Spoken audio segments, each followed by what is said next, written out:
Hello and welcome mga tol. Ito na nga ang pinaka-aantay natin. Dahil sa video ito i-review nga natin etong nilabas ng Netflix na kung saan nandito na nga etong si Musashi Miyamoto.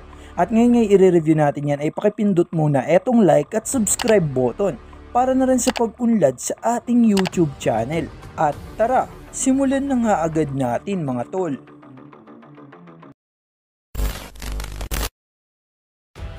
So eto na nga mga tol, inilabas na nga netong Netflix etong panibagong Baki Duo Musashi Miyamoto arc at malapit na nga ito ma-animated mga tol. O sabihin na natin na animated na nga ito ngunit hindi pa ito nire-release. Pero binigyan niya na nga tayo dito ng idea ni Netflix kung saan sobrang solid nga ng animation na makikita natin dito.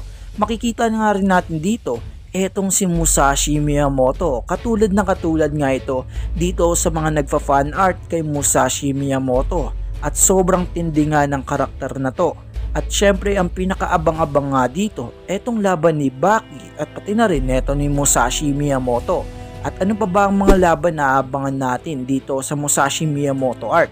At syempre dito pa nga rin etong si Pickle versus Musashi Miyamoto, Yujiro Hanma versus Musashi Miyamoto, at pati na rin etong napaka-solid na laban ni Kaio Retsu at pati na rin eto ni Musashi Miyamoto.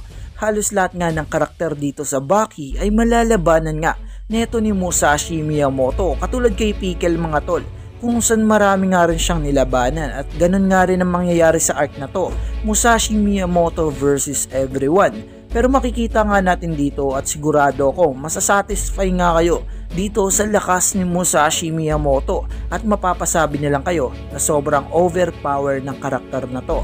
Dahil nga dito sa laban ni Musashi at neto ni Yujiro ay mapapatanong nga kayo kung gaano nga ba talaga kalakas etong si Musashi Miyamoto. At sigurado akong mga tol, sa sobrang dami nyo nga karakter na kilala dito sa Baki series ay sigurado kung malalagpasan ngayon neto ni Musashi Miyamoto dahil sobrang overpower ng karakter na to. At bibigyan ko nga kayo ng idea. Etong si Musashi Miyamoto ay binase nga sa totoong buhay kung saan isa nga itong legendary samurai mula sa Japan na sobrang galing talaga at wala nga itong talo.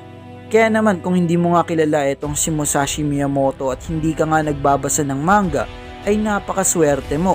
Para sa akin mga tol, ang pinaka-opinion ko sa mga di pa nga nakakakilala dito kay Musashi Miyamoto ay mag-antay na lang dahil ilalabas na nga ito next year mga tol sa taon na 2026. Kaya naman abangan nyo na lang at sigurado kung worth it nga yung pag-aantay nyo dahil napaka-solid nga ng animation at makikita natin lumaban etong si Baki laban dito sa isang napakalakas na samurai. At ang pinaka napansin ko nga dito sa trailer na to ay ipinakita nga kung gaano nga kaangas etong mga animation na makikita natin o masasaksiyan natin kapag na-animate nga ito.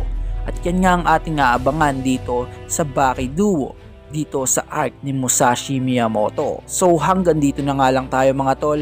Maraming salamat sa panonood. Peace out.